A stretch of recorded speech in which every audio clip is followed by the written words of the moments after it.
Com a palavra, o ministro de Estado-chefe da Casa Civil, Rui Costa.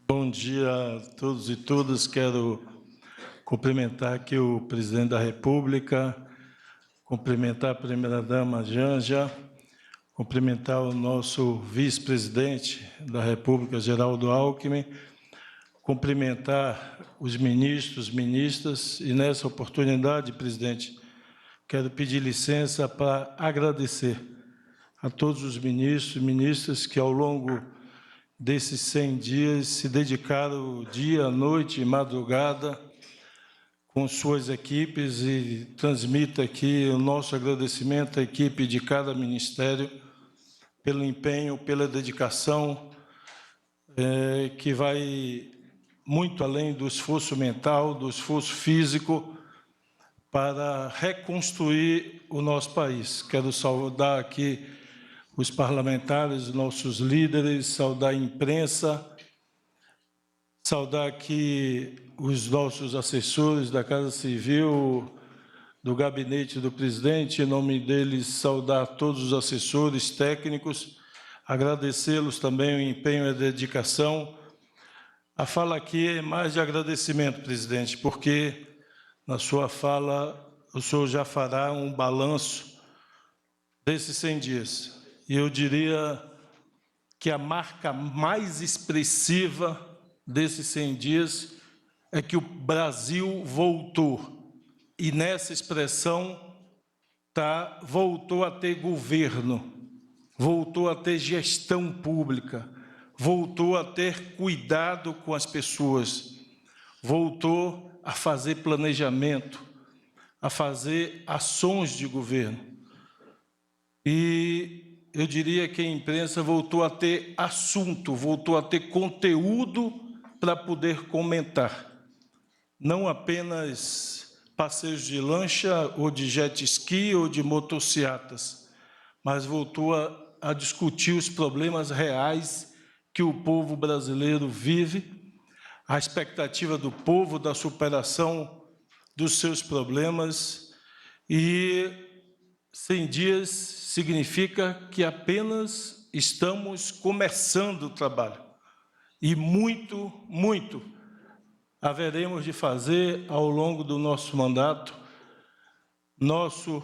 E eu digo, presidente, porque o seu jeito, de forma determinada, eu diria sobre-humana, e transmitindo isso como assessor que sou seu, como os ministros e ministras são, se tem algo que é unânime entre todos os ministros e seus assessores, é a sua garra, a sua determinação, a sua tenacidade e o seu vigor físico. Não é à toa que o senhor diz que tem tesão de 30 anos de idade e, de fato, tem vontade, tem energia, e fica os ministros e ministras botando 2 palmos de língua já para fora, e o presidente querendo mais, trabalhando mais, e por isso nos dá a confiança, a certeza que muito, muito entregaremos ao povo brasileiro ao longo desses 4 anos. Que Deus nos abençoe e muito trabalho a todos. Obrigado.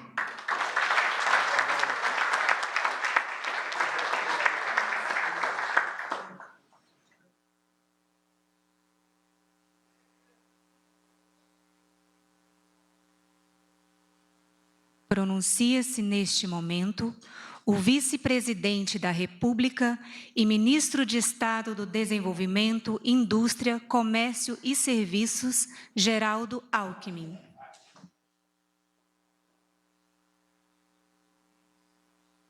Bom dia a todas e a todos. Cumprimentar o presidente Lula, a Janja, saudar aqui os ministros, o Rui Costa, Paulo Pimenta, Alexandre Padilha, ministras, ministros, nossos líderes, o Jacques Wagner, o Guimarães, o Randolfo, todos os assessores, amigas e amigos.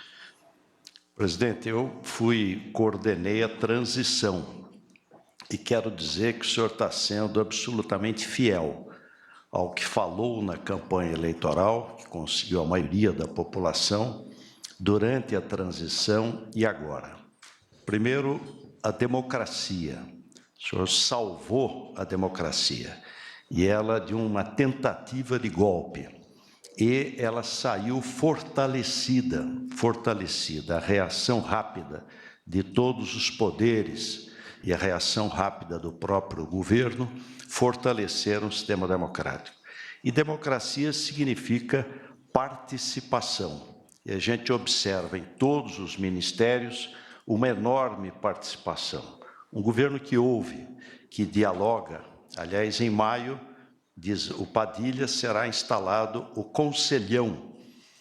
Governo que ouve mais, erra menos. Governo moderno estimula a participação da sociedade civil organizada. Nesse curto período de tempo, o salário mínimo, governo que olha para quem sofre, que enxerga aqueles que precisam mais. O salário mínimo, quase 70% dos aposentados e pensionistas vivem com um salário mínimo. Passará agora, em 1º de maio, a ter ganho real acima da inflação, no primeiro ano de governo. E é referencial para 56 milhões de brasileiros. O Bolsa Família, que teve a sensibilidade de incluir as crianças de 0 a 6 anos e os de 7 a 17, além das gestantes, aumentando o valor médio do Bolsa Família, o imposto de renda até 2.640 isento, mais de 3 milhões, quase 3 milhões de pessoas beneficiadas, e todos são beneficiados, os contribuintes, na medida em que até 2.640 não há. Na educação, a merenda escolar, no primeiro ano, corrigindo uma inflação dos últimos 5 anos. O empenho pela educação básica, retomada das obras, só em creches serão mais de 1.000 obras retomadas. A saúde, a campanha da vacinação, o recurso para santas casas de misericórdia e hospitais filantrópicos, 1,5 bilhão, mais médicos, já 6.000, chegará a 15.000 médicos, os recursos para redução de fila, cirurgias, exames, enfim, em todas as áreas da infraestrutura, do desenvolvimento, onde nós olharmos da ciência e tecnologia, o meio ambiente, a sustentabilidade, a retomada do Fundo da Amazônia, a luta pela sustentabilidade, enfim, compromissos rigorosamente cumpridos. Eu quero deixar um abraço aqui muito fraterno, muitos colegas aqui, eu mesmo, eu não me referi. O Minha Casa Minha Vida, que é o sonho da família, poder ter o seu abrigo, eu não me referi pela exiguidade do tempo, e nem ao meu ministério mesmo, presidente, até porque a modéstia não me permite. Mas quero dizer, na área internacional, chanceler, o Brasil nesta união e reconstrução. O clima é outro, a liberdade é outra, a participação é outra, a gente percebe isso na rua. A presença do senhor presidente, nos momentos tristes, de dificuldade, aprendi com meu pai, é na hora da dor e da morte que você tem que estar presente. Não precisa ir na festa, não precisa ir nas bodas, não precisa ir nas comemorações, mas é preciso estar presente junto aos momentos de dificuldade. Quanta coisa em benefício do nosso país. Se Juscelino Kubitschek dizia que era 50 anos em 5, nós podemos dizer, presidente Lula, que foram 1000 dias em 100. Bom trabalho.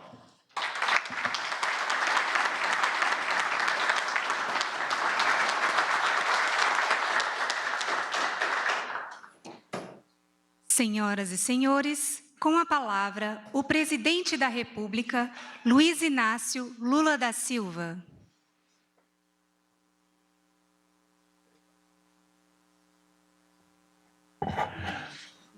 Os últimos anos não foram nada fáceis, né? Crise, pandemia, alta dos combustíveis, inflação, a fome. Por um momento, a luz da esperança quase se apagou. Mas, de um tempo pra cá, as coisas estão diferentes. Você já percebeu?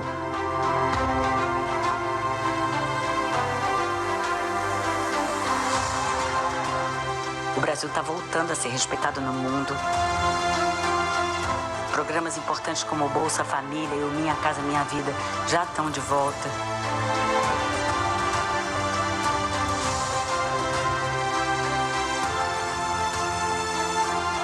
Também voltou o cuidado com a preservação do meio ambiente, com os povos indígenas, com investimento em educação, o cuidado com a saúde. A nossa gente está voltando a ser mais feliz. O Brasil estava à frente. Agora é hora de reacendermos a chama da esperança, da solidariedade e do amor ao próximo. Agora é hora de o Brasil olhar para frente e voltar a sorrir. O Brasil tem jeito, depende de nós, de todos nós, e vamos reconstruir este país. Ainda falta muita coisa para consertar, é verdade. O governo está completando apenas 100 dias. Mas já está dando para enxergar uma luz. Ainda faltam 1.360 dias de muito trabalho. E o sorriso no rosto de cada brasileiro e cada brasileiro. Governo Federal, União e Reconstrução.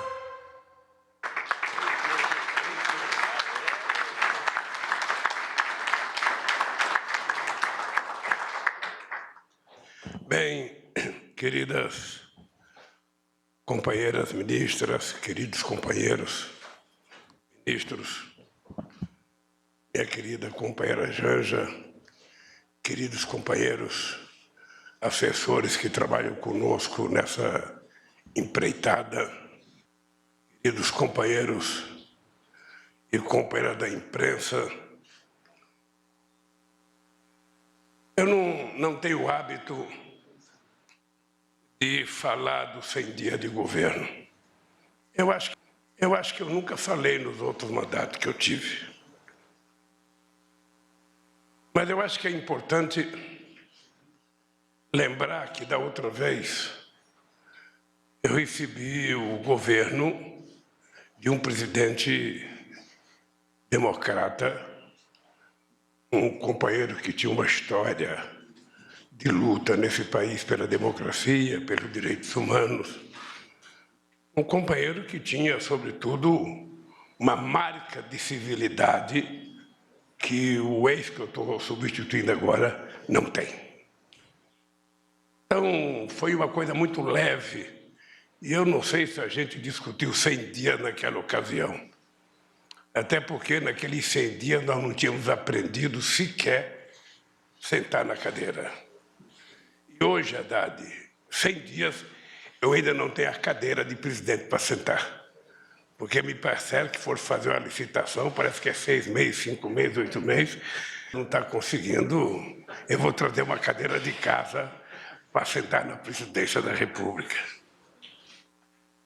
Mas uma coisa que é importante é o agradecimento a cada companheiro.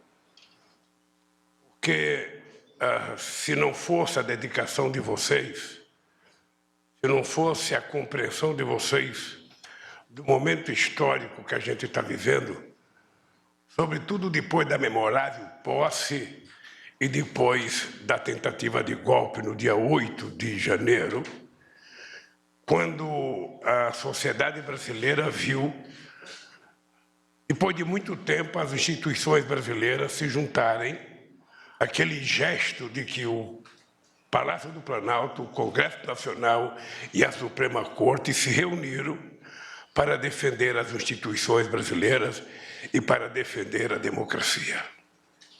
Foi um gesto que eu penso que vai marcar o nosso mandato, porque não foi um gesto qualquer. Aquilo foi uma tentativa de golpe feita com a maior disfarçatez por um grupo de reacionários, por um grupo de fascistas, por um grupo de extrema-direita que não queria deixar o poder, que não queria acatar o resultado eleitoral, sobretudo depois da quantidade de bilhões e bilhões e bilhões do orçamento que foram utilizados na perspectiva de ganhar as eleições. Eu digo sempre que se juntar todos os presidentes da República, desde a proclamação da República até essas eleições agora, a soma de todas as candidaturas junto não gastaram o que esse cidadão gastou na perspectiva de perpetuar o fascismo desse país. E, obviamente, que eu devo a vocês e ao povo brasileiro a volta da democracia.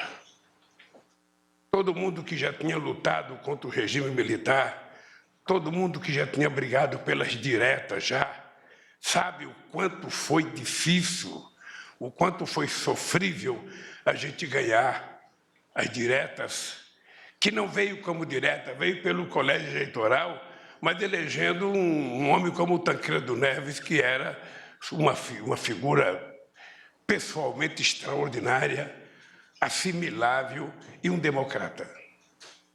E agora nós sabemos o que foi o período de 2018 a 2022, nós sabemos o que esse país passou, nós sabemos as ofensas que a democracia sofreu, nós sabemos as ofensas que as mulheres sofreram, que os negros sofreram, que os democratas sofreram, que a Suprema Corte sofreu, que o Poder Judiciário sofreu. Nós sabemos as ofensas que os governadores sofreram. Acho que nunca antes na história do Brasil um presidente da República tinha tratado os entes federados com tanto desrespeito como foram tratados governadores e como foram tratados prefeitos nesse país e como foram tratados deputados, mesmo com o orçamento secreto. Então, nós estamos criando uma fase nova na história do país. Eu sei que, muitas vezes, a imprensa exigente, como sempre, nos cobra, e eu acho que nós, dessa vez, mais maduros que somos, mais experientes, sobretudo pela quantidade de ex-governadores, ex-prefeitos, ex-secretários que estão fazendo parte do governo, a gente tem muito mais capacidade do que as pessoas que vêm pela primeira vez, que têm que aprender como é que funciona a máquina pública nesse país. E eu queria dizer para vocês que o meu otimismo não é exagerado. Eu, se não acredito numa coisa, eu não faço. Eu digo sempre, companheiros e companheiras, que a gente tem que levantar todo santo dia, mesmo quando a gente... E eu, muitas vezes, acordo mal-humorado, nós precisamos ter consciência de que a gente, quando assume a responsabilidade de governar um país, uma cidade, ou até de ser síndico de um prédio, a gente, quando assume a responsabilidade, a gente não pode acordar pessimista nunca. A gente não pode acordar pensando nas dificuldades, pensando nas impossibilidades. Nós temos que acordar todo santo dia com a consciência e com a certeza que é a nossa posição positiva, a nossa posição de confiança que vai fazer a sociedade brasileira ter confiança. Ninguém acredita num governo que levanta todo dia, o PIB não vai crescer, porque a economia não está muito boa, porque o FMI disse tal coisa, porque o Banco Mundial disse tal coisa, porque o mercado financeiro disse tal coisa. Olha, se a gente for governar pensando nisso, é melhor desistir. É importante que essa gente fale para a gente fazer diferente do que eles querem que a gente faça. Eu conto uma história do Celso Furtado. Eu não o conhecia, e o Celso Furtado uma vez me convidou para um jantar. E eu fui no jantar eu era um recém-metalúrgico engajado na política, e eu fui num jantar com o Celso Furtado, aquele homem famoso, aquela pessoa importante, e ele me parece que estava no Ministério da Cultura do Sarney. E ele perguntou muito sobre o PT, sobre a minha atividade política, e ele queria saber quantas organizações de esquerda tinha no PT. E eu, então, comecei a me queixar e dizer para ele, olha, tem muita tendência, a gente passa mais tempo discutindo internamente do que discutindo externamente, ou seja, a gente gasta muito esforço internamente e, às vezes, não é legal. E ele me disse uma coisa que vale para a política. Ele me disse, Lula, não se preocupe com a esquerda, com a extrema esquerda, com os radicais do seu partido. Eles prestam um serviço extraordinário ao teu partido. Primeiro porque tudo que eles falam, certamente você não vai fazer. Mas eles dizendo o que eles dizem, eles não te permitem ir para a direita. Então, eles estão prestando um serviço, eles estão te mantendo no caminho do meio e não estão deixando você ir para a direita. Então, o teu partido vai ser grande por isso. Nem você vai para a extrema esquerda, porque você não concorda, e nem você vai para a direita, porque eles não deixam você ir. Então, agradeça a eles, sabe, o discurso deles. E eu quero dizer para vocês, agradeçam as pessoas que acham que o Brasil não vai bem. Agradeço as pessoas que fazem crítica a gente, porque eles estão dizendo exatamente aquilo que a gente não deve fazer. Eles estão dizendo para vocês, olha, façam outra coisa. E eu falo, sobretudo, na dificuldade que nós estamos enfrentando. Sabe, eu sempre vejo os governantes dizer porque não é possível fazer tal coisa porque não tem recurso, não é possível fazer tal coisa porque não tem recurso. Eu vou dar um exemplo para vocês de um material que a minha companheira, acho que foi a Sandra Brandão, me mandou hoje de manhã. É uma pequena coisa, mas serve de amostra para a gente acreditar naquilo que a gente está fazendo. Investimentos em rodovias. Eu vou pegar os 3 meses, até março. Eu estou pegando aqui todos os valores empenhados até março. Nós, em 2023, já empenhamos 3 bilhões e 300 milhões de reais. No ano passado, foram empenhados apenas, até março, 892 milhões de reais. Investimento em recursos hídricos. Nós, até março, investimos 323 milhões de reais. O ano passado, até março, só 82 milhões de reais. Investimento em ciência e tecnologia. Não estou nem falando das bolsas. Nós investimos até março 535 milhões de reais. Eles investiram 128 milhões de reais. Infraestrutura de saúde, nós investimos até março 145 milhões de reais. Eles investiram até março do ano passado só 56 milhões de reais. Hidrovias, nós investimos 328 milhões de reais até março. Eles investiram apenas 34 milhões de reais. Habitação, nós investimos até março 203 milhões de reais. Eles, o ano passado, não investiram nada. É apenas uma pequena demonstração de como nós vamos fazer a diferença nesse país. E nós vamos fazer a diferença superando as dificuldades que se apresentarem para nós. Eu poderia pegar o meu ministro da Agricultura como o rei do otimismo aqui no nosso governo. Pense num cidadão otimista. Pense num companheiro que, perto de mim, ele vai bater de 10-0.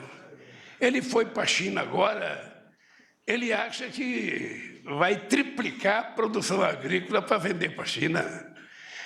Cada lugar que ele passa, se abre a nova contratação de um frigorífico brasileiro. Ele nem sabe se a gente tem tudo para exportar que as pessoas querem comprar. Eu, sinceramente, já tive muitos ministros da Agricultura. Mas, meu caro, mais otimista que você, até o Haddad está otimista com você. Eu sei que você foi falar com o dinheiro com o Haddad, ele falou, nossa, que boa proposta. Mas é assim que a gente tem que ser. É assim que a gente tem que ser. Eu, antes de começar a ler o que eu tenho aqui, eu queria dizer para o Lupe o seguinte, eu vejo notícia na imprensa das filas da Previdência Social. Eu não sei o que está acontecendo na Previdência, mas eu queria te dizer que um dia nós acabamos com a fila na Previdência Social. Um dia, o trabalhador brasileiro não precisava apresentar documento para requerer aposentadoria. Era a Previdência que mandava um documento para a pessoa dizendo, fulano de tal, você já completou seu tempo de aposentadoria, seu salário é tanto, está à sua disposição, pode vir receber. Nós já tivemos um dia, Lupe, que a mulher que ia dar um parto recebia o auxílio maternidade quase concomitantemente com o nascimento da criança. Nós já vivemos nesse país um dia em que uma perícia médica demorava 9 meses para ter marcado, e nós reduzimos para a mais demorada ser em 5 dias. Significa que nós já fomos capazes de fazer isso, e significa que nós vamos voltar a fazer isso. As pessoas se preparem, porque nós vamos voltar a tratar o povo com muito respeito. E assim vale para todas as áreas. Vale para todas as áreas. Nós ainda temos muita gente que não gosta de democracia impregnada aqui. Aliás, Nisa, eu depois quero conversar com você, porque eu vou tomar uma decisão, que nesse palácio não trabalhará ninguém que não tenha cartão de vacina nesse país. Ninguém. Aqui vai entrar, as pessoas terão que ter cartão de vacina. Porque isso vale inclusive para as audiências que eu vou dar. É exigir cartão de vacina para as pessoas aprenderem a, se não se respeitar, respeitar os outros. Porque a pessoa pode até querer ter o direito de ficar doente, mas ele não tem o direito de transmitir a sua doença para outra pessoa.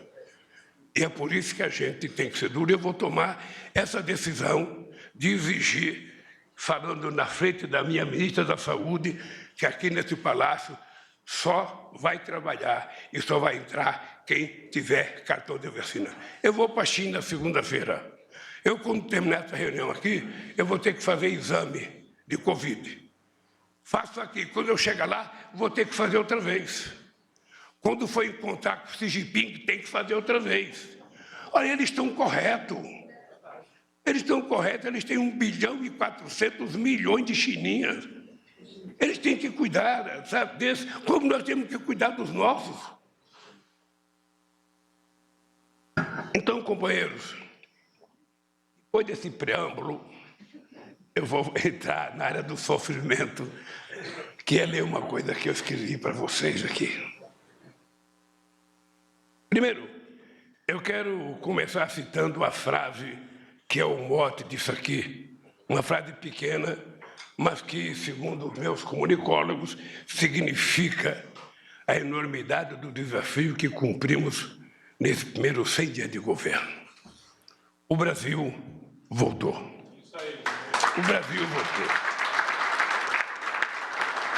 Antes de tudo, o Brasil voltou a ter governo. Um governo que se espelha no povo brasileiro e acorda cedo para trabalhar. O Brasil voltou para trabalhar naquilo que deveria ser a razão de ser de todos os governos: cuidar das pessoas.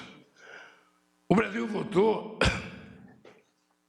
para cuidar, sobretudo, dos brasileiros e brasileiras que mais precisam e que, nesses últimos anos, foram as principais vítimas da ausência de governo nesse país.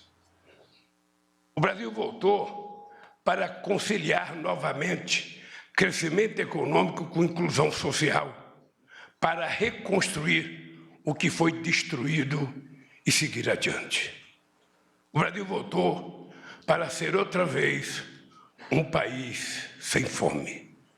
Ao mesmo tempo que prepara terreno para as obras de infraestrutura que foram abandonadas ou ignoradas pelo governo anterior, o Brasil voltou a cuidar da saúde, da educação, da ciência e tecnologia, da cultura, habitação e da segurança pública. O Brasil voltou com ações e programas que ajudaram a resgatar a dignidade, a cidadania e a qualidade de vida do povo brasileiro. O Bolsa Família, o Programa de Aquisição de Alimentos, o Programa Nacional de Alimentação Escolar, o Minha Casa Minha Vida, o Mais Médicos, o Programa Nacional de Segurança Pública com Cidadania e tantos outros são muito importantes para o futuro desse país. O Brasil voltou a cuidar do que era urgente e inadiável, cuidar do seu povo.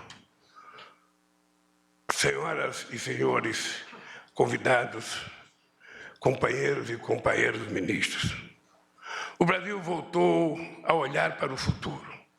Olhar para o futuro significa investir em rodovias, ferrovias, portos, aeroportos, geração e transmissão de energia, conectividade, expansão do pré-sal, energia solar, eólica, entre outras iniciativas que irão colocar outra vez o Brasil no rumo do desenvolvimento. Mas significa, antes de tudo, olhar para as pessoas. Não se constrói um país verdadeiramente desenvolvido sob as ruínas da fome, dos ataques à democracia, do desrespeito aos direitos humanos e da desigualdade de renda, raça e gênero. Não se chega a lugar nenhum, deixando para trás a metade mais sofrida da nossa população. Ontem eu fui ao Maranhão por conta das enchentes. Não foi possível visitar mais cidade porque o avião presidencial é muito pesado, pesa 10 toneladas, e ele não pode pousar em terreno, mesmo em campo, por conta, se tiver encharcado, ele é capaz de afundar a roda e não sair. Mas nós fomos visitar um acampamento e tivemos a oportunidade de ver o sofrimento do povo pobre desse país. Ou seja, e quando eu vou visitar essas pessoas, eu volto para cá convencido que nós temos que fazer uma viagem. Eu estou devendo aos meus ministros uma viagem para que todos vocês conheçam os lugares em que as pessoas mais vivem miseravelmente. Porque tem pessoas que não precisam tanto do governo, setores médios da sociedade. É só a gente fazer a nossa reforma tributária justa para a classe média, que eles precisam um pouco da gente. Os mais ricos não precisam. Os muito ricos, às vezes, precisam, porque sonegam, ou às vezes não pagam o imposto necessário, ou às vezes querem muito dinheiro emprestado. Mas nós temos que olhar decisivamente aqui quem foi prefeito, quem foi governador, sabe que não tem outro jeito da gente ser humano se a gente não governar para as pessoas mais humildes, para as pessoas mais sofridas, para as pessoas que verdadeiramente precisam do Estado. Você tem gente que tem água, tem esgoto, tem luz, tem tudo, tem internet, banda larga, tem tudo. E tem outras pessoas que não têm nada. É para essas pessoas que não têm nada que a gente precisa levar um pouco. E todo mundo aqui sabe que o pouco que a gente leva para essas pessoas pobres deixa eles agradecidos por resto da vida. E é para essa gente que vocês estão aqui. É para essa gente que eu convidei vocês para ser ministro. E por isso foi preciso reerguer alicerces, pavimentar novamente a estrada em direção ao futuro. E foi o que vocês tão bem fizeram nesses primeiros 100 dias de governo. O Brasil voltou a cuidar da saúde com mais médicos, renovado e ampliado, que vai aonde a população desassistida está, e com o Programa Nacional de Imunização, para evitar que um único brasileiro adoeça ou morra por falta de vacina. Ao mesmo tempo, a primeira etapa dos mutirões de cirurgias começou em todo o país. E eu espero que o Farmácia Popular logo, logo esteja implantado também em todo o território nacional. O Brasil voltou com ações efetivas de combate à violência contra as mulheres e avançou no combate à desigualdade de gênero no mundo do trabalho, enviando ao Congresso Nacional a Lei de Igualdade Salarial entre mulheres e homens. Vocês da imprensa precisariam perceber o seguinte: parece que essa lei já existia desde 1943, quando foi criada a CLT. Toda vez que você lia, estava dito lá, salário igual, sabe, para o mesmo trabalho. Mas se você fosse ler os artigos seguintes dos parágrafos seguintes, tinha tanta coisa dizendo que não era bem assim, sabe, que a mulher terminou não tendo o salário igual. Então, nós mandamos agora um projeto de lei que eu acho que todos os senadores, liderados pelo Jacques Wagner e pelo Randolph, vão votar 100%, porque são todos defensores da igualdade. E a Câmara, com Guimarães, certamente eu terei praticamente os 513 votos, garantindo que a mulher, uma vez na vida, seja aprovada e tratada com o respeito que elas merecem, enquanto mulheres, enquanto profissionais no mundo do trabalho.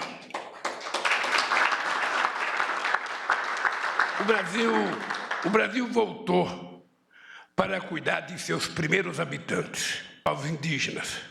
Deflagrou ações de emergência para interromper o genocídio do Yanomami, culpado pelo governo anterior. E uma coisa muito grave é que possivelmente a gente tenha mais gente vivendo como os Yanomamis estão vivendo, porque é vergonhoso a gente ver no jornal todo dia o Ministério do Trabalho descobrindo gente em situação de trabalho escravo nesse país. É um negócio degradante para quem é democrata, para quem é civilizado, para quem é humanista. É degradante você ver que no centro de São Paulo, no centro de Minas Gerais, no centro dos grandes metrópoles desse país, tem gente sendo tratado como se ainda a escravidão existisse no nosso país. E uma coisa tem que ser dita: nós não temos que ser respeitosos com essa gente. A lei tem que ser dura. A lei tem que ser dura porque não é possível no século XXI, no primeiro quarto desse século, a gente saber que esse país ainda tem trabalho escravo, mesmo ele ter sido abolido em 13 de maio de 1888. É preciso, companheiros ministros, que nas áreas que vocês trabalham sejam duros, para que a gente não permita que isso aconteça. O Brasil voltou para fazer reparação histórica ao povo negro deste país, com o Ministério da Igualdade Racial, a titulação de terras quilombolas e a cota para negros nas escolas e nos cargos de chefia no serviço público. O Brasil voltou a cuidar de seus biomas, sobretudo da maior floresta tropical do planeta, com o restabelecimento do Fundo da Amazônia e a criação e instalação da Comissão de Prevenção e Controle do Desmatamento. O Brasil voltou a ter uma política externa ativa e altiva, como diria o meu companheiro Celso Amorim, retomando as boas relações com todos os países do mundo. O Brasil voltou a dialogar com prefeitos, governadores, deputados e senadores. O Brasil voltou a conversar, sobretudo, com a sociedade civil, por meio da recriação do Conselho Nacional de Segurança Alimentar e o Conselho de Desenvolvimento Econômico, Social e Sustentável, que vai fazer sua primeira reunião logo depois que eu retornar da China.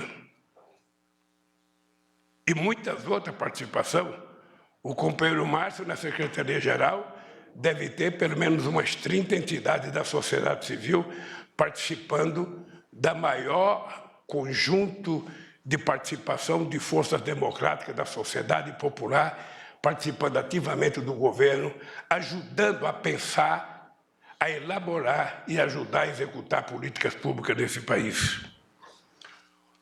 O Brasil voltou a cultivar a harmonia e o convívio republicano entre os três poderes, cujo maior exemplo foi a pronta reação à tentativa do golpe de 8 de janeiro. No dia seguinte à barbárie, os três poderes marcharam juntos, do Palácio do Planalto ao Supremo Tribunal Federal, passando pelo Congresso Nacional, para dizer alto e bom som, não ao fascismo, e sim à democracia.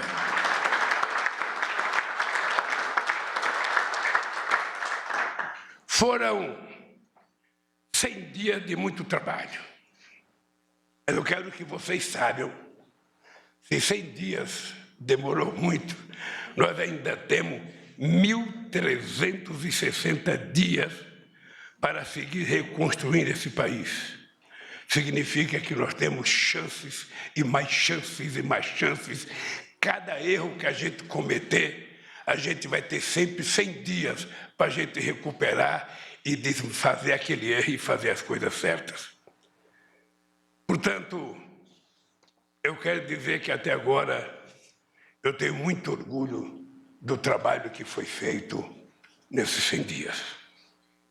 Apresentamos um novo arcabouço fiscal que traz soluções realistas e seguras para o equilíbrio das contas públicas, que dá um fim às amarras irracionais e sistematicamente descumpridas do falido teto de gastos, que garanta a volta do pobre ao orçamento e que possibilita a aplicação de recursos no desenvolvimento econômico do país.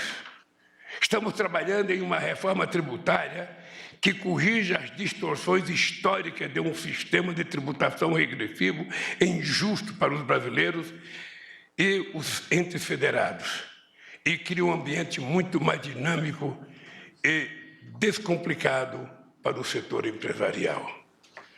Aqui, Haddad, de vez em quando, eu sei que você ouve algumas críticas. Eu tenho que elogiar você e a equipe que trabalharam, porque certamente em se tratando de economia, em se tratando de política tributária, a gente nunca vai ter 100% de solidariedade. Eu, essa semana, vi um artigo muito ruim contra você e eu pensei em responder e o meu conciliador aqui, o Padilha, achou que não valia a pena, sabe, era melhor ficar quieto, porque a compreensão da sociedade sobre o que foi feito vale mais do que uma crítica de uma pessoa. Eu tenho certeza que vai ter sucesso, tenho certeza que vai ser aprovado e tenho certeza que a gente vai colher os frutos que foram plantados na nossa proposta. Tenho certeza. Continue.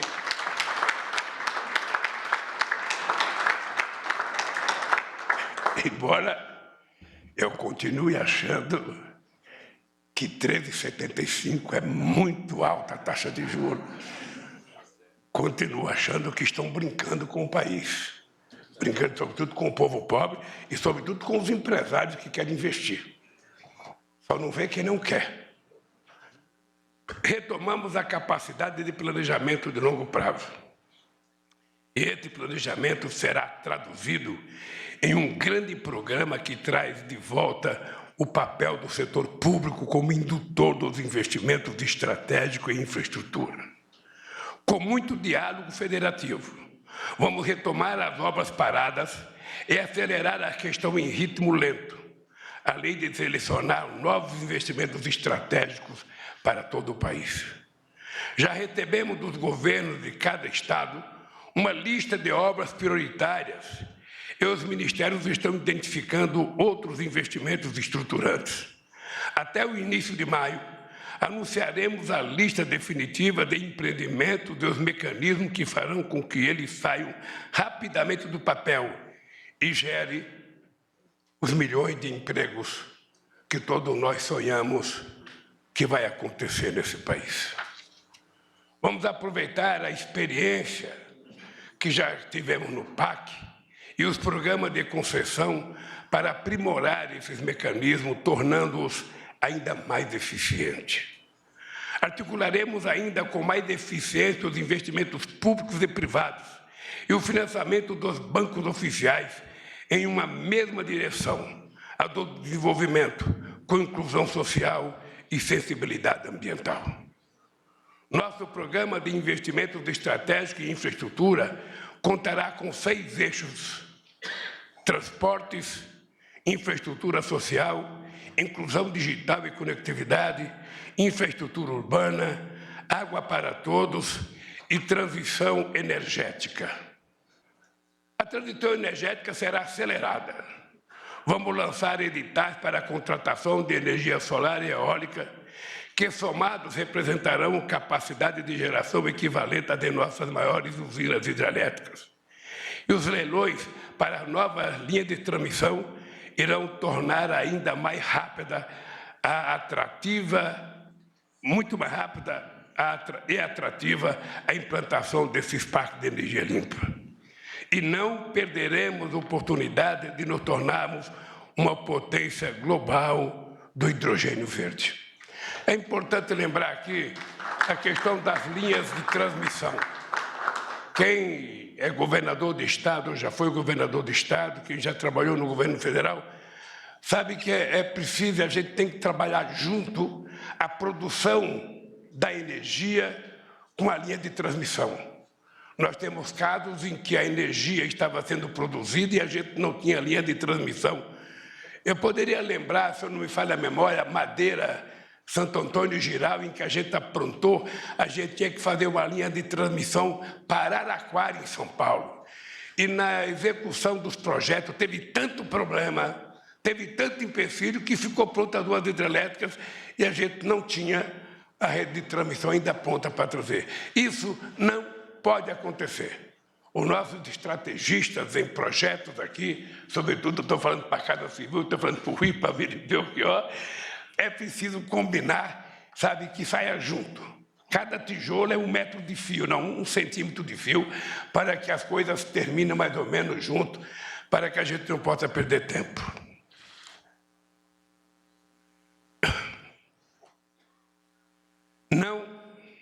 A Petrobras financiará, presta atenção, ministro de Minas e Energia, o que eu vou falar agora.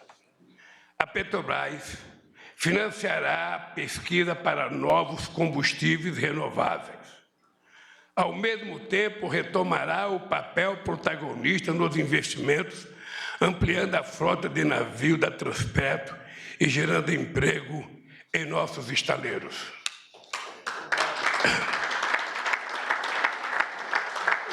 É importante vocês, companheiros ministros, saberem o que eu penso. Eu nunca achei a Petrobras uma empresa de petróleo. A Petrobras sempre foi mais do que isso. Ela é uma empresa de energia. Ela é uma empresa, era a empresa que historicamente foi a empresa que mais investiu em pesquisa nesse país. É a empresa que mais investiu em inovação nesse país. A descoberta do pré-sal foi resultado de bilhões e bilhões de investimentos, coisas, só para vocês terem ideia, quando nós chegamos em 2003, ela tinha 3 bilhões de investimento, quando nós saímos ela tinha 30 bilhões de investimento. Se não for assim, ela não tinha virado a potência que virou, e é por isso que eles estão destruindo, tentando destruí-la para vender as coisas. Vocês sabem que nós tomamos uma decisão, o ministro fez uma carta ao Conselho, tinha 44 empresas colocadas à disposição para vender, 6 já estavam assinadas, nós conseguimos suspender 38 empresas que estavam para ser vendidas, parou.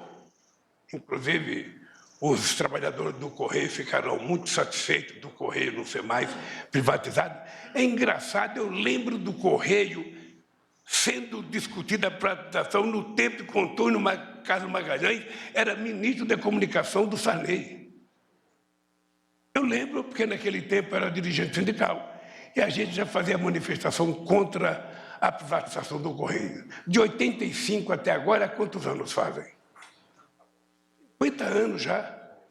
E ainda estão tentando privatizar o Correio, e nós brigando para que ele não seja privatizado, porque ele presta um serviço extraordinário à sociedade brasileira. Na inclusão digital e conectividade, levaremos internet de alta velocidade para as escolas e para os equipamentos sociais, a exemplo de postos de saúde, melhorando o acesso dos profissionais e dos usuários aos prontuários e exames. Eu espero, Isa, que a gente possa ter, sabe, a telemedicina funcionando com todo vapor no Brasil inteiro e que toda a sociedade, mesmo aqueles mais humildes, possam um dia ser assistidos por um grande médico de um grande centro urbano pela medicina. No transporte, as ferrovias, rodovias, hidrovias, portos voltarão a ser pensadas de modo estruturante. Reduzirão o custo do escoamento de nossa produção agrícola e incentivarão o florescimento de uma nova base industrial mais tecnológica e mais limpa. Aliás, uma coisa muito particular, está sendo construída uma grande empresa de carga aí perto do aeroporto de Brasília, não sei se você já viu, uma grande empresa. Você presta atenção que se essa empresa for construída, a quantidade de caminhão que vai passar pelo trajeto que a rede vai para o aeroporto vai transformar esse aeroporto na Avenida do Estado em São Paulo. Então é importante que essa empresa habilmente seja convidada a procurar um outro trajeto para fazer a sua estrada e não interromper, sabe, o já difícil funcionamento do caminho do aeroporto. Só para você pensar nisso. Eu lembrei agora, vamos acelerar as construções das ferrovias essenciais para a integração do país e escoamento da nossa produção. Aqui no meu discurso estavam as rodovias que a gente vai fazer, eu resolvi tirar por divergência sobre algumas ferrovias que eu acho que tem problema e que nós precisamos primeiro consertar. Como diria o Tarso Genro, fazer uma concertação com os investidores para a gente poder colocar no papel. Além disso, vamos equacionar as concessões de rodovias e aeroportos que ficaram desequilibradas, retomando os investimentos previstos. No eixo de Água para Todos, a integração do São Francisco retomará seu ritmo, concluiremos obras fundamentais a exemplo da adutora do Agreste Pernambucano, do Cinturão das Águas do Ceará, do canal Acauã, Araçagira, Paraíba, e da barragem Oiticica do Rio Grande do Norte. A Fátima nunca mais vai reclamar quando estiver pronto essa barragem. Na infraestrutura urbana, investiremos fortemente na melhoria das condições de habitação e vida das pessoas que moram em favelas, palafitas e outros locais precários. E vamos tirar do papel obras de prevenção a desastres causados por cheias e deslizamento. Aí é importante, meu companheiro ministro da cidade, ter em conta que você tem andado, e é importante ver se a gente consegue priorizar a gente ir acabando com as palafitas existentes nesse país, porque não existe jeito de morar mais degradante do que morar numa palafita. O Minha Casa Minha Vida contará, eu não sei se vai dar para contratar 2 milhões. Eu espero que você tenha sucesso, como já está tudo pronto. Eu acho que é possível fazer, mas é importante lembrar que nós precisamos pensar não apenas nas pessoas de um salário mínimo, apesar também nas pessoas que ganham 3, 4 salários mínimos, que essa gente se sente um pouco prejudicado, dizendo que a gente só pensa no mais pobre. A gente não quer pensar só no mais pobre. O mais pobre é prioridade, mas a gente quer pensar no conjunto da sociedade brasileira. Um novo marco do saneamento, aprovado na semana passada e assinado por mim, 2 decretos, remove as amarras que por tanto tempo impediram o investimento no setor. Em 10 anos, vamos praticamente universalizar o fornecimento de água tratada e a coleta e tratamento de esgoto com investimentos públicos e privados. A qualidade de vida das cidades não se faz apenas de casas, saneamento e transporte. É exatamente por isso que o programa também conta com um eixo específico para infraestrutura social, com investimento em hospitais, escolas, creches e centros de cultura e de esportes. Para além do programa de investimentos estratégicos em infraestrutura, lançaremos em maio o Plano Safra do agronegócio. Queremos aumentar a produtividade no campo e criar mecanismos que garantam a sustentabilidade socioambiental nesse país. O Brasil voltará a ser referência mundial de sustentabilidade e enfrentamento das mudanças climáticas e cumprirá as metas de redução da emissão de carbono no desmatamento zero. Nós temos um compromisso até 2030 de chegar ao desmatamento zero na Amazônia. Eu sei que não é uma tarefa fácil, até porque a Marina ainda está numa fase de montar o que foi desmontado, desde contratar gente até equipamento para que a gente possa voltar a ter um padrão de fiscalização que a gente tinha há 10 anos atrás. Então é importante que as pessoas compreendam que as coisas não são fáceis, mas que nós vamos cumprir. O desmatamento será combatido em todos os biomas brasileiros. Desenvolveremos a economia da sociobiodiversidade, integrando a pesquisa científica e o conhecimento tradicional. A mudança para uma economia de baixo carbono será tratada como estratégia de desenvolvimento do país. A transformação da estrutura produtiva nacional passará por uma reindustrialização verde e digital. O combate às mudanças climáticas também se dará nos centros urbanos. Vamos incentivar e promover ações de redução de emissões do carbono na mobilidade urbana e na construção civil. Queridos companheiros e companheiras, para quem está com fome, está acabando aqui. Sempre tenho dito que governar é cuidar das pessoas e que garantir que cada brasileiro e brasileira consiga fazer as 3 refeições por dia é minha obsessão. Agora também a minha obsessão é gerar emprego. Nós temos que ter em mente. Nós temos que ter em mente que nós temos que gerar emprego. Ontem, companheiro Wellington, estou olhando para você, lembrei, ontem o Carrefour cometeu mais um crime de racismo. Mais um crime. Um fiscal do Carrefour acompanhou uma moça negra que ia fazer compra, achando que ela ia roubar.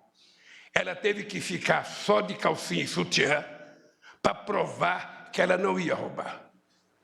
É a segunda vez que o Carrefour faz esse tipo de coisa. Então a gente tem que dizer para a direção do Carrefour, se eles quiserem fazer isso no seu país de origem, que faça.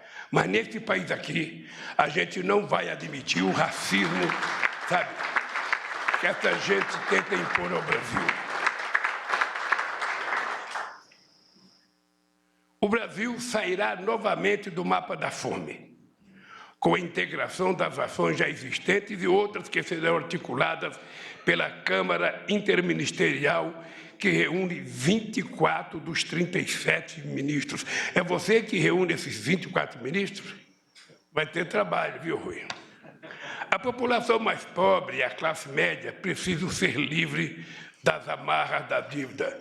Nós, companheiro Haddad, companheiros ministros, nós, durante a campanha, prometemos fazer um programa chamado Desenrola. E eu lembro que eu dizia na campanha que se a gente não fizer, dá a impressão que a gente está enrolando o povo. Como o programa chama Desenrola, Haddad, eu queria que você, a sua equipe, fizesse uma conversa na Casa Civil, preparasse esse programa para a gente lançar. Por mais dificuldade que a gente possa ter, tem que ter um começo. E nós precisamos lançar esse programa para ver se a gente termina com uma dívida que envolve quase 60 milhões de pessoas que estão se endividando no cartão de crédito para comprar o que comer. Não tem sentido. Então, vamos desenrolar. Pelo amor de Deus, vamos desenrolar aí. Vamos trabalhar para que os bancos públicos possam garantir crédito facilitado e com prazos adequados para micro, pequenas e médias empresas e cooperativas, além de microcrédito para empreendedores individuais. Aqui tem uma coisa engraçada que é o seguinte, eu ia trazer os bancos públicos hoje nessa reunião. Eu pensei em convidar o BNDES, o BASA, o BNB, o Banco do Brasil, a Caixa Econômica, porque nós precisamos criar na sociedade brasileira a ideia de que esses bancos são públicos e que esses bancos têm uma finalidade diferente dos bancos privados. A gente não quer que esses bancos percam dinheiro, a gente não quer que esses bancos sejam deficitários, mas esses bancos não podem emprestar dinheiro às mesmas custas dos bancos particulares. Nós já tivemos boas experiências, extraordinárias experiências com esses bancos.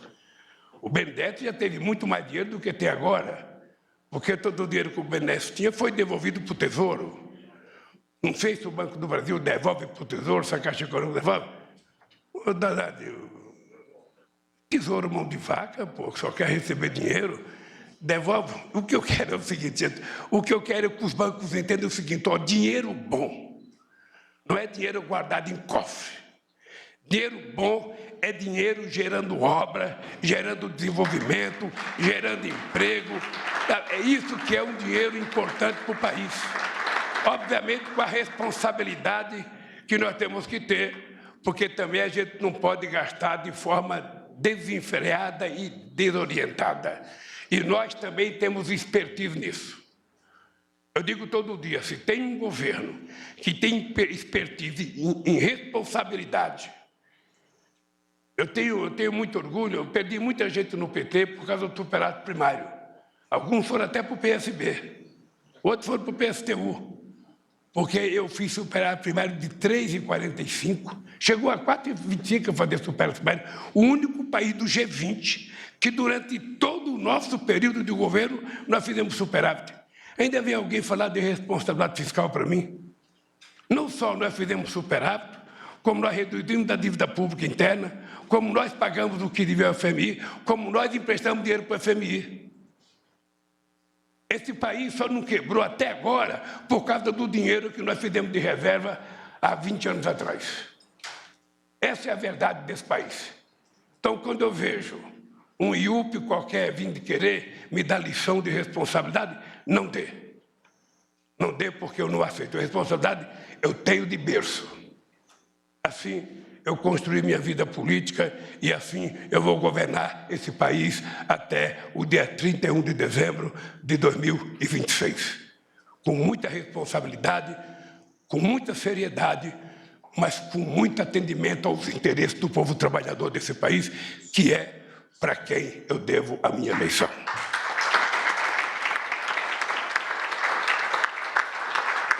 Nossas crianças e jovens vão recuperar o tempo perdido na pandemia.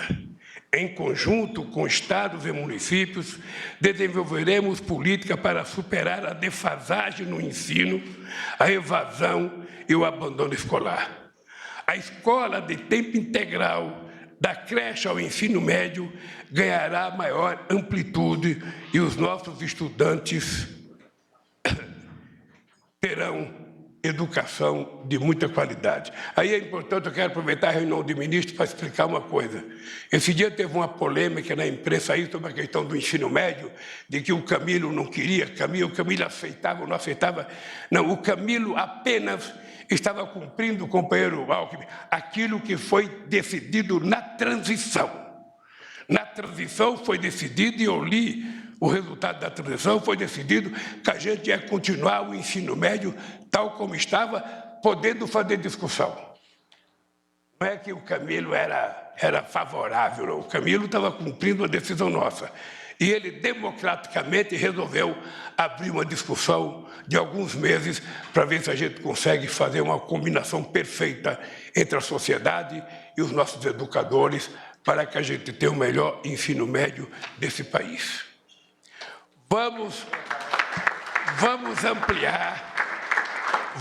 Ampliaremos vagas nas universidades, retomaremos o Programa Nacional de Assistência Estudantil, que assegura a permanência de estudantes carentes no ensino superior. Depois de anos congeladas, as bolsas da CAPES e do CNPq foram reajustadas, beneficiando 258 mil doutores, mestres e pesquisadores. Se foi mais, depois você me avisa, Luciana. Fortaleceremos o Sistema Nacional de Ciência.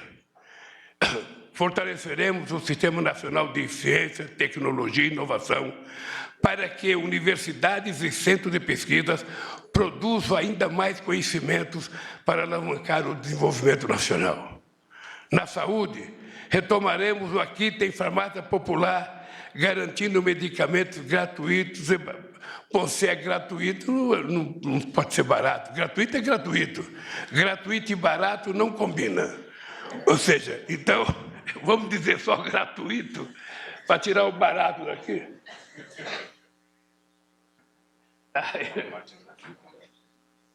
Na saúde, retomaremos o Aqui Tem Farmácia Popular, garantindo medicamentos gratuitos para a população brasileira.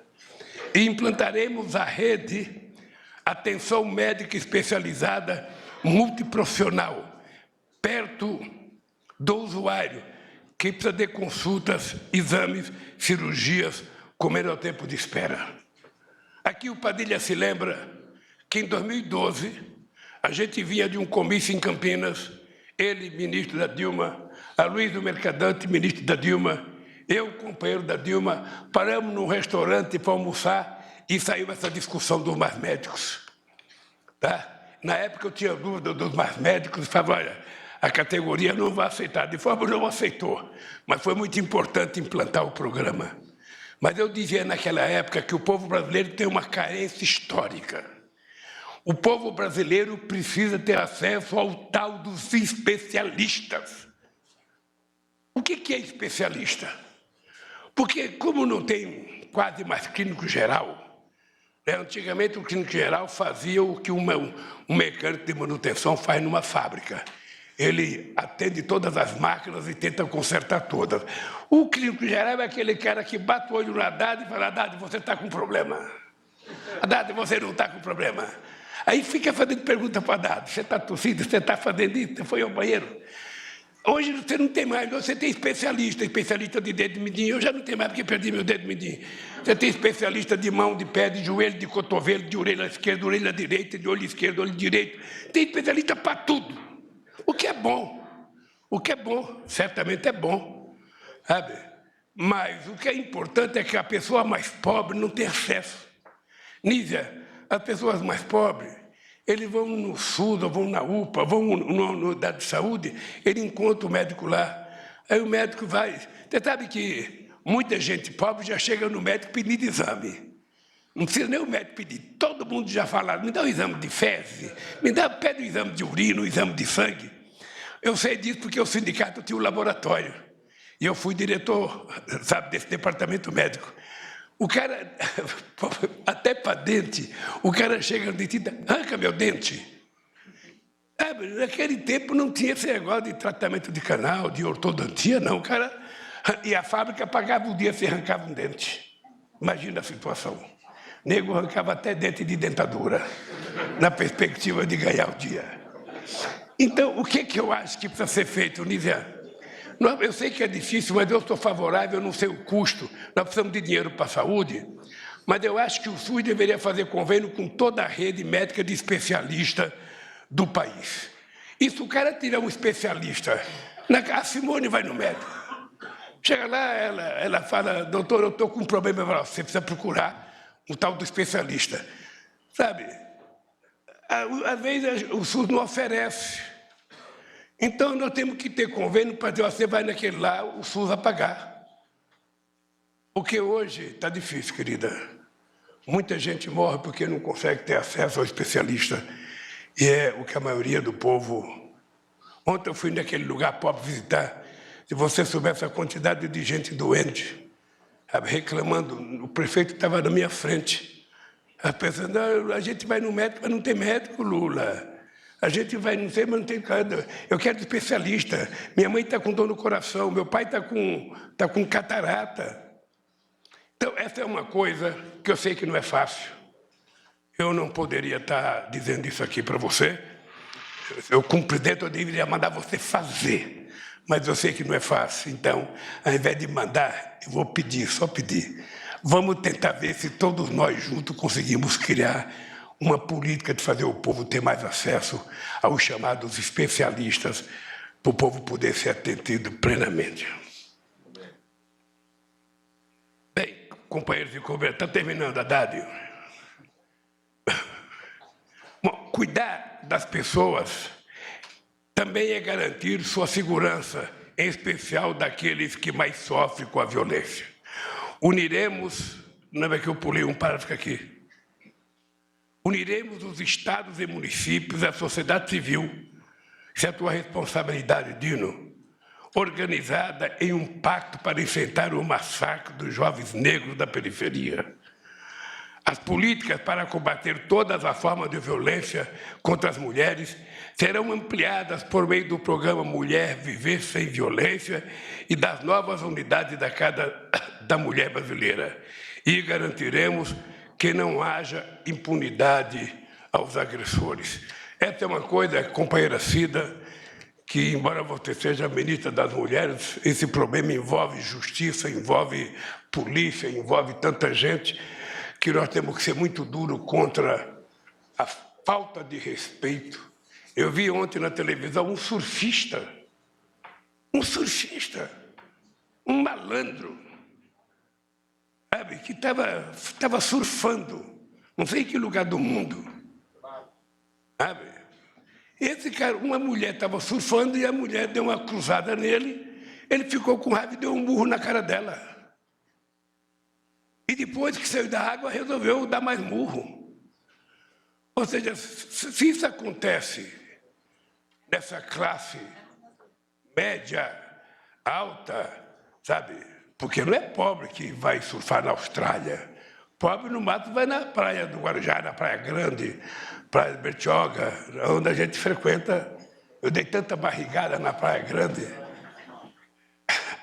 Mas eu acho, o companheiro Cida, que eu acho que é preciso pensar mesmo de fundo, sabe, esse negócio de combate à violência contra a mulher.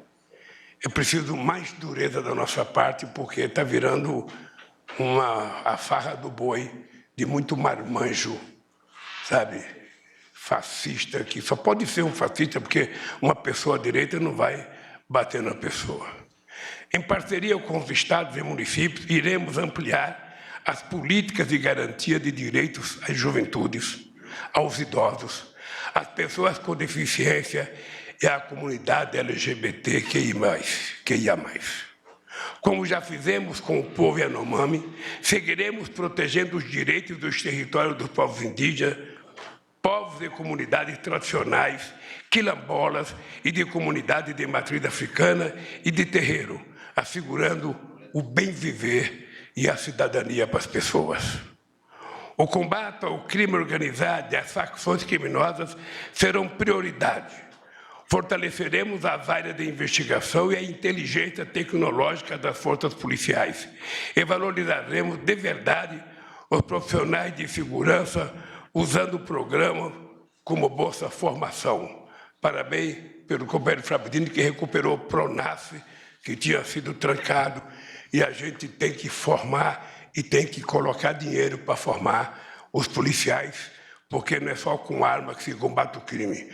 Muitas vezes a inteligência vale mais do que uma arma.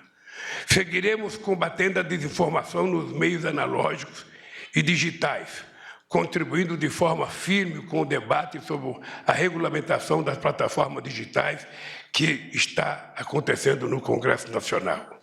O acesso à cultura e ao esporte e ao lazer será ampliado, bem como o apoio aos empreendedores culturais e aos atletas de alto rendimento. Seguiremos fortalecendo a democracia brasileira, enfrentando e vencendo as ameaças totalitárias, o ódio, a violência, a discriminação, que é a exclusão que pesa sobre o nosso país. Ampliaremos ainda mais o diálogo com o Legislativo, o Judiciário e os entes federados e com toda a sociedade brasileira. Ainda neste semestre, serão deflagrados os debates no Plano Plurianual Participativo, que a companheira Simone e o companheiro Márcio estão organizando. Esse Plano Plurianual Participativo, com atividade nos 27 estados, ele vai possibilitar à sociedade participar ativamente no processo de planejamento das ações para a reconstrução do Brasil e contribuirá muito para a transparência orçamentária. Eu estou muito entusiasmado com a vontade da Simone e do Márcio de querer viajar ao Brasil para fazer esse debate com todos os estados. Eu acho essa uma prática extraordinária. Companheiras e companheiros, finalmente acabou. Cada ministra e cada ministro aqui presente, juntamente com suas equipes, merecem todo o nosso reconhecimento pelo tanto que foram capazes de entregar em tão pouco tempo. Mas a mensagem principal que deixo aqui é a seguinte: se preparem, pois temos de trabalhar muito mais. Eu quero dizer para vocês, companheiros e companheiras, que eu vou me reunir muitas vezes com vocês.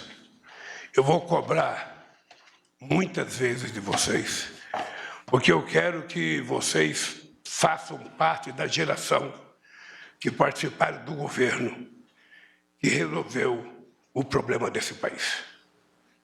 Se não resolver definitivamente, mas tentar mostrar para a sociedade brasileira que esse país não pode ser um país como se fosse, sabe, uma coisa menor, uma coisa insignificante, um país que nunca dá certo, quando dá certo, volta para trás, sabe? E os governantes se conformam. É impressionante como as pessoas se conformam. Ah, mas é assim mesmo, presidente, ele sempre viveu assim, ele sempre foi assim, sabe? Ele sempre comeu assim, sabe? Não é possível que a gente se conforme, não é possível que a gente perca o direito de ficar indignado. Não é possível. Sabe, se a gente não ficar indignado, a gente não conserta esse país. A gente não pode se conformar com o empobrecimento desse país. Nós vivemos um período de festa nesse país, Haddad. Nós vivemos um momento em que esse país era o país do povo mais feliz, reconhecido por todas as pesquisas da ONU. Nós vivemos nesse país em que era o povo que tinha mais esperança. Esse povo está desanimado. Então, além de governar do ponto de vista de infraestrutura, nós temos que governar do ponto de vista psicológico. Nós precisamos tirar o ódio da cabeça das pessoas. As pessoas precisam voltar a crer que ser bom é melhor do que ser ruim, que não ser violento é muito bom para a relação humana. Nós precisamos voltar a recuperar o humanismo, sabe, que nós vivemos a vida inteira. Ser solidário, ser afável, ser respeitoso, não aceitar ofensas baratas como a gente vê todo santo dia, em todos os lugares.